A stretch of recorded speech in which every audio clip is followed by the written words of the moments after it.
20 heures. Place à la musique à présent, comme chaque vendredi soir, c'est Visa pour la planète.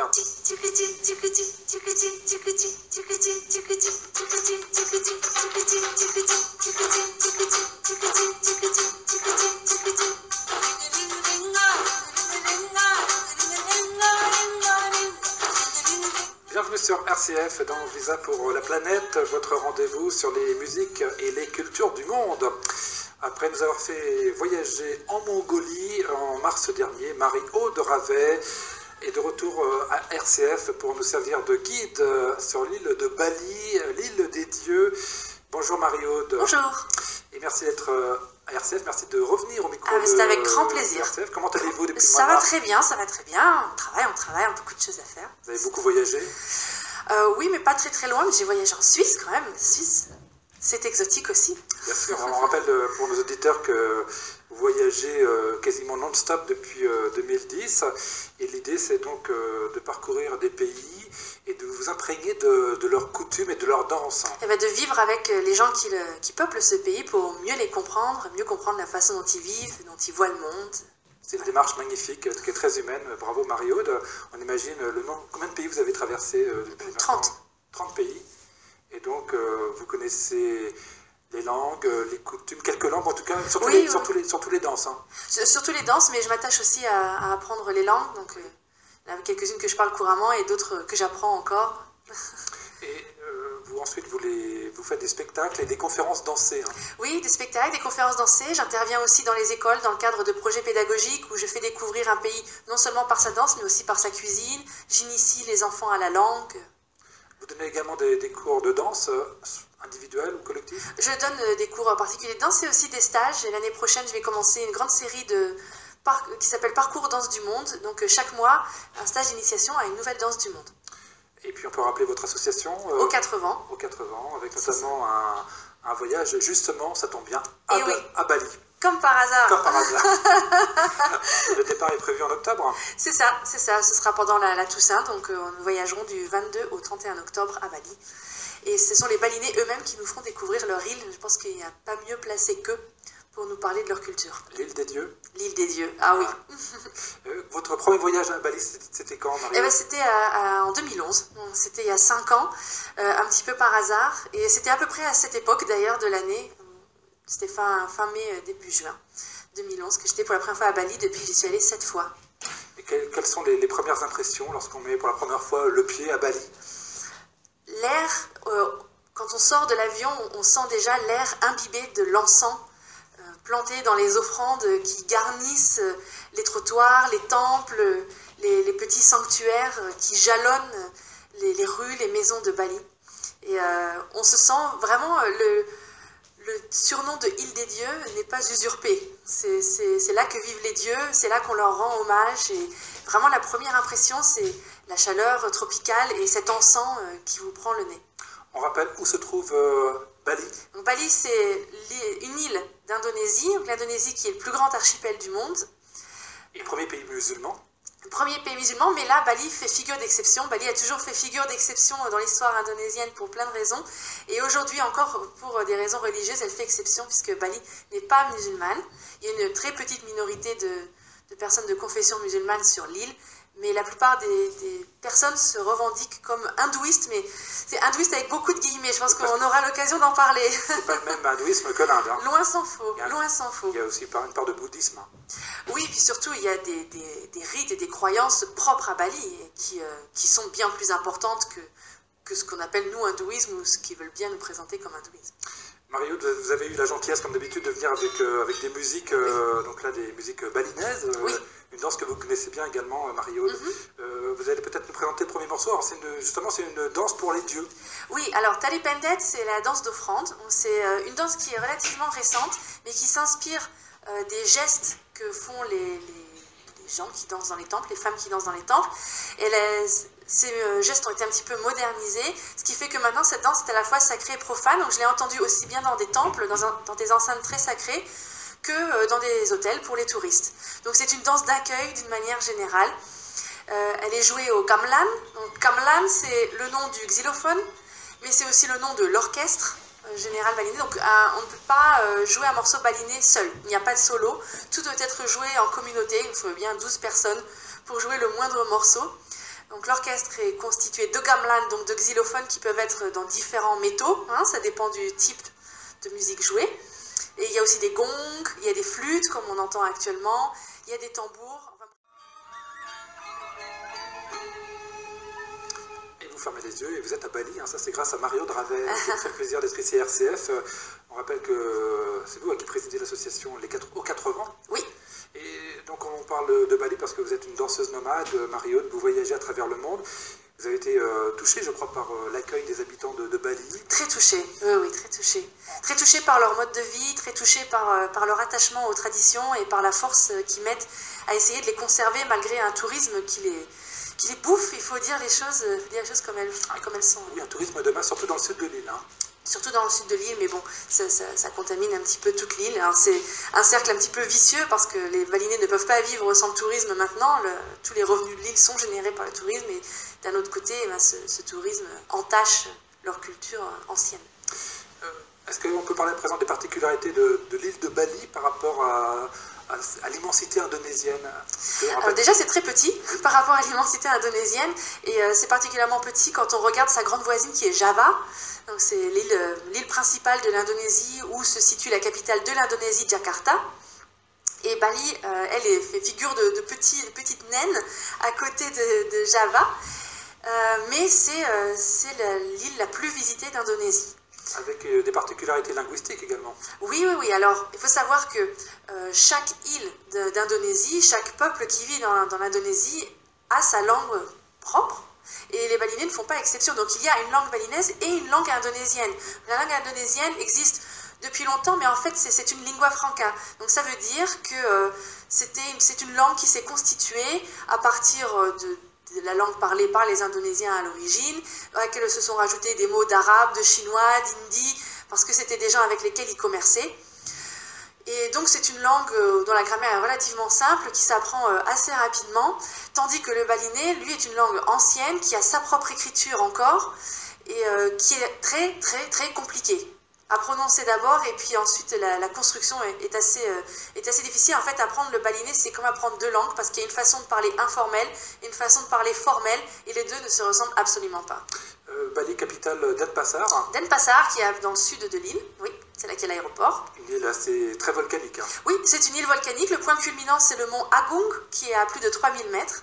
Et c'est un volcan qui, certes, dort, mais qui n'est pas du tout éteint. Bali, donc situé entre les îles de Java et de Lombok. Oui. Exactement, Lombok c'est juste en dessous et c'est tout petit aussi, c'est une destination également très touristique. En fait, une partie du tourisme de Bali commence à se déporter largement sur Lombok, parce que les frontières de Bali n'étant pas extensibles, mais les touristes venant de plus en plus nombreux, une partie du tourisme commence à être déplacée à Lombok. La danse, ça s'est passé comment? Vous avez eu quelqu'un qui vous a appris les danses? Oui, plusieurs personnes même, j'ai eu plusieurs profs. La danse, ça fait partie du quotidien balinais parce que déjà c'est un geste de dévotion à la base. Plus qu'un geste de divertissement, c'est un geste pour prier, c'est une offrande et donc ça fait partie de la vie quotidienne des Balinais. Les enfants l'apprennent à l'école dès l'âge de 6 ans, c'est obligatoire de faire un peu de danse balinaise. Et puis les enfants qui veulent et les parents qui veulent peuvent assister de manière hebdomadaire à des cours qui sont dispensés très souvent dans l'enceinte des temples ou des sanctuaires ou dans les temples ou les maisons communales, on va dire pour résumer ça. Et très souvent, ces cours sont gratuits. Voilà. Quelles sont un peu les particularités des danses balinaises par rapport à d'autres danses? Alors c'est une danse classique, donc extrêmement codifiée. Elle raconte généralement des histoires, donc comme la chanson, enfin la musique qu'on entend actuellement, c'est Legong Kraton, Legong du palais, c'est la danse qui raconte une histoire. Elle raconte l'histoire d'un roi qui a capturé une princesse pour se marier avec elle contre son gré. Et finalement, leur histoire d'amour, évidemment, n'a pas lieu. La princesse parvient à s'échapper grâce à son frère et le roi est tué. C'est un petit peu le lac des cygnes des Balinais. Tout le monde connaît cette histoire. Toutes les petites filles apprennent à un moment ou à un autre à danser au moins une partie de ce morceau. Bah, c'est un air très connu, très classique. Absolument. C'est quand les Balinais entendent ça, ils savent tout de suite ce que c'est.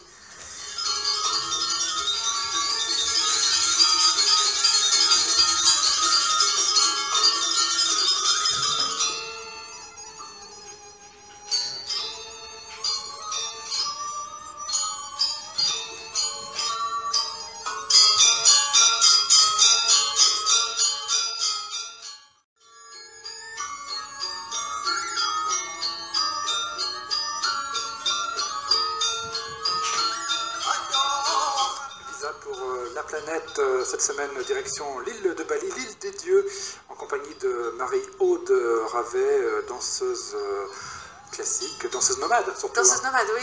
Au départ, c'était la danse classique, non? Oh, j'en ai fait quand j'étais toute petite, mais j'ai toujours été quelqu'un qui faisait plutôt les danses traditionnelles. Là, c'était plutôt la danse classique. La danse classique balinaise, voilà. Si je fais la danse classique, alors c'est danse classique balinaise. C'est pas facile à apprendre. Hein. Non, c'est vraiment dans tout mon répertoire de danse qui est quand même large. Ce morceau-là qu'on est en train d'entendre, savoir danser dessus, c'est une des choses les plus difficiles que je sache faire. J'ai eu la chance de le danser avec un orchestre live à Bali d'ailleurs. C'était extraordinaire, oui, d'avoir les vrais gamelans qui jouent à côté de moi pour danser ce morceau si classique. Avec un costume particulier peut-être? Oui, alors les costumes sont extrêmement travaillés, ils sont imprimés et peints avec de la peinture d'or. Les coiffes sont extrêmement complexes, travaillées, et tout est fait avec des matériaux naturels, donc du cuir, du bois, des fleurs. L'art du costume balinais est vraiment un art à part entière. Et donc, est-ce que vous avez un spectacle qui reprend un peu les traditions balinaises lorsque vous revenez en France ou en Europe? Alors, j'ai pas de spectacle parce que, comme je vous l'ai dit, il faudrait une douzaine de musiciens avec moi pour pouvoir m'accompagner. Je ne les ai pas. Par contre, j'enseigne avec grand plaisir la danse balinaise avec beaucoup de parcimonie parce que comme c'est une danse classique très codifiée, c'est vrai qu'elle a tendance à être un petit peu ingrate pour ceux qui débutent, mais elle est tellement belle, tellement gracieuse, elle nous fait entrer dans un monde si différent d'une autre que pour moi c'est vraiment très intéressant de s'y pencher. À quel endroit vous donnez des cours de danse? Alors c'est généralement au P3L, et donc cette année, comme je vous disais, je vais faire un parcours de danse du monde, et il y aura une initiation à la danse balinaise cet hiver, je crois. Et grâce à vous, grâce à l'association Aux Quatre Vents, qui porte d'ailleurs bien son nom, on va pouvoir partir à Bali avec vous. Exactement, ça me tient particulièrement à cœur d'emmener les gens à Bali. Le défi qui se pose à la population balinaise en ce moment, c'est de réussir à conserver ses traditions et de vivre dans l'ère moderne. Et j'ai rencontré lors de mes voyages une famille qui s'attache à conserver ces traditions, à les faire vivre, et c'est eux que j'aimerais faire rencontrer. Ils ont un fils qui a aujourd'hui 11 ans, mais qui a composé le morceau qu'on entend actuellement lorsqu'il avait 6 ans. Et c'est un jeune prodige du gamelan. Et donc quand il a 6 ans, il a composé ce morceau de danse sacrée qui est maintenant joué dans l'enceinte sacrée des temples. Le voyage donc à Bali, c'est du 22 octobre au 31 octobre donc 2016 forcément. Oui. Il y a encore des places? Il y a encore des places et il faut me contacter via le site internet.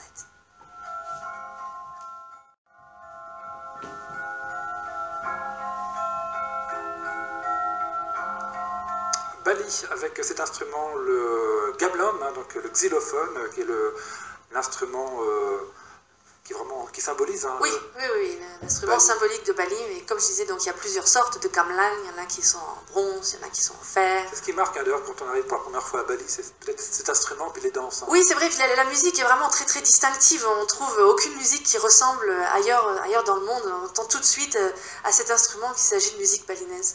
Vous voulez, Mario, de revenir sur l'aspect sacré de l'île de Bali, peut-être à travers ses temples, à travers ses traditions peut-être? Oui, on parle de Bali comme étant l'île des dieux, et comme je vous ai dit, la première chose qui frappe, c'est cette odeur d'encens qui rentre, qui pénètre vos narines, les pores de votre peau dès que vous arrivez à Bali. Les Balinais passent une grande partie de la journée à déposer des offrandes devant chez eux, dans les temples de la maison, le temple domestique, mais aussi dans les temples plus ou moins grands, celui de leur magasin, puis quand il y a des grandes fêtes, dans les très grands temples de l'île et du district. Et en fait, les Balinais m'ont expliqué que dans la langue balinaise, il n'y a pas de mot pour travailler. En fait, le mot pour travailler, le mot pour prier est le même. C'est-à-dire si la dévotion envers les dieux occupe une place importante, et tous les arts qui ont été un jour développés à Bali l'ont été pour rendre hommage aux dieux qui, pense-t-il, habitent l'île. Et tout ce qui est sculpture, tous les gens qui savaient peindre, tous les gens qui savaient sculpter, tous les gens qui savaient danser, mettaient leur art était là pour être mis au service des dieux, pour les vénérer. Et là on peut parler de l'hindouisme à la balinaise. Oui, alors il y a eu 2 temps de colonisation de l'île. Il y a les premiers qui se sont installés sur l'île avaient des traditions vraiment très propres, et puis il y a une deuxième vague d'immigration qui s'est installée, qui eux ont apporté plus des choses qui venaient de l'hindouisme d'Inde du Sud. Tout ça s'est un petit peu mélangé. Les traditions balinaises sont vraiment très très loin de l'hindouisme indien tel qu'on le conçoit, même si on retrouve les figures familières de Shiva, de Ganesha, etc. La façon de vivre l'hindouisme, c'est plus une révérence aux ancêtres et à des esprits qui sont très nombreux plutôt qu'à une trinité particulière comme en Inde. Et je crois que chaque jour est ponctué par des rites. Hein.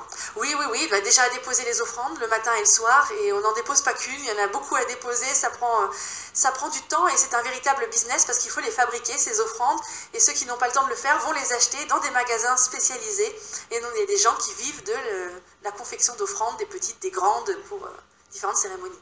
Il y a aussi un système de caste, mais qui est beaucoup plus souple. Hein. Il y a un système de caste qui est beaucoup plus souple, mais il existe encore. On remarque très souvent au prénom, au nom de famille, qui vient d'une haute caste et qui vient d'une basse caste. Et la grand-mère de mon amie balinaise s'est mariée, était d'une haute caste, et elle s'est mariée avec quelqu'un d'une basse caste, donc c'était possible, mais elle a été jetée dehors en fait de sa caste. Et on rappelle que Bali, c'est une exception en Indonésie, premier pays musulman. Exactement, l'Indonésie c'est le plus grand pays musulman du monde, il est bon de le rappeler.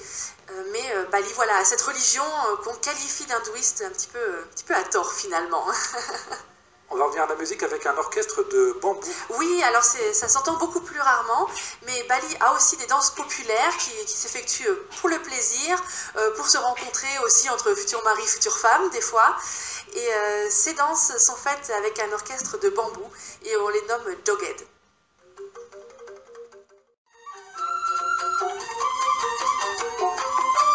Bali, c'est notre destination cette semaine dans Visa pour la planète, petite île située dans l'archipel indonésien. Nous sommes toujours avec Marie-Aude Ravet qui nous fait le plaisir de nous servir de guide aujourd'hui.